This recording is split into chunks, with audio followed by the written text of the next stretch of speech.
సూచన ఏమిటంటే, ఇప్పుడు పోలవరం పనకచర్ల బానే ఉందండి. దీనివల్ల వేదవతి లాంటివి అయితే లేదా కర్నూలు జిల్లాలో నేను కానీ గఫూర్ గారు కానీ మేమంతా కర్నూలు జిల్లా వాళ్ళం. ఎస్. కర్నూలు జిల్లాలో చేసిన వేదవతి కానీ లేదా చిన్న చిన్న ప్రాజెక్టు కూడా పూర్తి చేసుకోకుండా కనీసం తాగునీరు సాగునీరు కూడా లేకుండా ఇబ్బంది పడుతున్నామనే అంశాన్ని అయితే లేవరది. ఇది 100% నిజం అండి.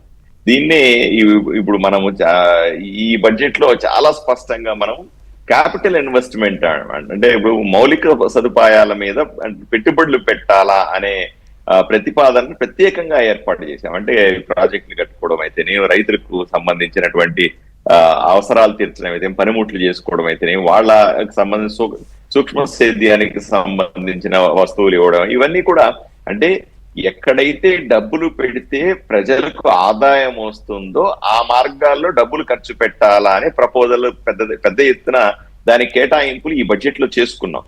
అదే సందర్భంలో కొన్ని ప్రాజెక్టులు ఏదైతే ఆ కర్నూలు జిల్లాలోని కానీ లేదా అత్యంత వెనుకబడిన ప్రాంతాల్లో ఉన్నటువంటి వేదవతి లాంటి ప్రాజెక్టులకి తప్పనిసరిగా ఈ రోజు కేటాయింపులు జరపాల్సి ఉండే. ఇది డెఫినెట్ గా ముఖ్యమంత్రి గారి దృష్టికి ఈ రోజే తీసుకెళ్లాం. మంత్రి గారి దృష్టికి కూడా నేనే వ్యక్తిగతంగా చెప్పాను. ఆయన కూడా అవునండి ఇది తప్పనిసరిగా చేయాల్సింది, ఆ కార్నర్ ఒకటి మిగిలిపోతుంది, దాన్ని ఏదో రకంగా సర్దుబాటు చేస్తామన్నారు. దీని మీద మరింత అందరూ కలిపి ఒత్తిడి తేవాల్సిన అవసరం కూడా ఉంది. 100% చేస్తారన్న నమ్మకం నాకుంది. రెండవది, ఈ బడ్జెట్ లో అన్నింటికంటే ముఖ్యమైన విషయాన్ని ఒకటి మంచి అందరూ అప్రిషియేట్ చేయాల్సింది. ఇంత మేము ఇన్ని కేటాయింపులు చేసుకుంటున్నాం కదా, మరి రాబడి కోసం ఎక్కడన్నా ప్రజల మీద అదనంగా పన్నులు వేసామా అంటే ఎక్కడ కూడా చూడండి శ్రీహరి గారు, ఇది నిజంగా అప్రిషియేట్ చేయాల్సిన అంశం, ఎంతో ప్రశంసించాల్సిన అంశం ఏంటంటే ఎక్కడా కూడా ప్రజల మీద అదనం భారం లేకుండా, పన్నులు అదనంగా వెయ్యకుండా మేము ఈ అంచనాలు తయారు చేసుకున్నాం, ఈ ఆదాయాన్ని రాబట్టడానికి ప్రయత్నం చేస్తాం. ఇది చాలా గొప్ప విషయంగా నేను అనుకుంటాను. మూడోది, పెద్దలు చెప్పింది ఏంటంటే ఏమండి, రైతులకు గిట్టుబాటు ధర లేకుండా మనము అసాధ్యము, మనం ఏమి చేసినా కూడా అసాధ్యం. ఇది 100% కరెక్ట్ అండి. సో ఇప్పటికే కేంద్ర ప్రభుత్వం 4 సార్లు గత 5 సంవత్సరాలు 4 సార్లు మామూలుగా చేసేటువంటి రైస్ కి అయితేనేమి, లేదా గోధుమలకైతేనేమి, లేదా మిగతా వాటికి అన్నింటికీ కూడా మద్దతు ధరను 4 సార్లు సవరించింది. అది ఉద్దేశం అదే. కానీ మిర్చి లాంటి ఉద్యానవన పంటల మిర్చి దురదృష్టవశాత్తు ఉద్యానవన పంట హార్టికల్చర్ కింద వస్తుంది.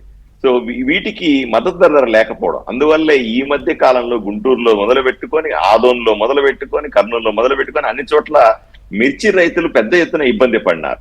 లాస్ట్ ఇయర్ ఏమో చూస్తే 20,000 వచ్చింది, ఈసారి 7,000 8,000 వచ్చింది అని బాధపడినారు. అదే ఈ సందర్భాన్ని ఎందుకు గుర్తు చేస్తా ఉన్నాను అంటే, అలా రైతులు ఇబ్బంది పడుతున్న సందర్భాన్ని పురస్కరించుకొని రాష్ట్ర ప్రభుత్వం కేంద్ర ప్రభుత్వానికి చెప్పిన వెంటనే 3 రోజుల్లోనే నరేంద్ర మోదీ ప్రభుత్వం 11,900 రూపాయల మద్దతు ధరను ప్రకటించి మేము కొంటామని ముందుకు వచ్చింది. 75% పంటను కొంటామని ముందుకు వచ్చింది. దీనికి అవసరమైనటువంటి చర్యలను తీసుకున్నాం. ఎందుకంటే నేను చెప్తానంటే డబల్ ఇంజిన్ సర్కార్ ఎలా పనిచేస్తుంది అని చెప్తాను. రాష్ట్రానికి కష్టం వస్తే కేంద్రం ఏ విధంగా ఆదుకుంటుంది, రాష్ట్రానికి డబ్బులు అవసరం వచ్చినప్పుడు ఇక్కడ ప్రజలు ఇబ్బంది పడితే నరేంద్ర మోదీ ప్రభుత్వం ఏ విధంగా స్పందిస్తుంది అన్న విషయాన్ని చెప్తాను. మూడోది, అన్నింటికంటే కీలకమైన అంశం, ప్రస్తుతం ఉన్న ఆర్థిక పరిస్థితిని దాచడానికి వీల్లేదు. ఈ ఖజానాలో ₹1 డబ్బు లేదని నా ముఖ్యమంత్రి గారే స్వయానా చెప్తున్నారు. డబ్బు లేకపోతే, ఇంట్లో డబ్బు లేకపోతే పోయింది, అప్పులు ఎంత ఉన్నాయి? 10,50,000 కోట్ల రూపాయల అప్పులు స్పష్టంగా కనపడతా ఉన్నాయి. ఈ రాష్ట్రంలో అప్పు పుట్టని రాష్ట్రం ఏదైనా ఉందంటే, అప్పు తీసుకోవడానికి చట్టబద్ధంగా సాధ్యం కాని రాష్ట్రం ఏదన్నా ఈ దేశం ఉంది అంటే ఆంధ్రప్రదేశ్ మాత్రమే. అది 5 సంవత్సరాల్లో చేసిన నిర్వాహకం అది. ఇవన్నీ కూడా నిజమే.